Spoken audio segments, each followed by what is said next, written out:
Remove the mattress from the compartment.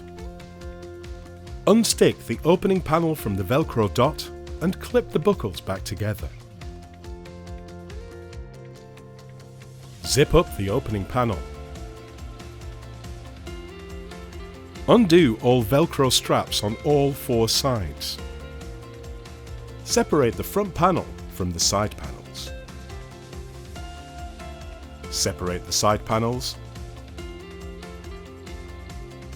and then remove the back panel.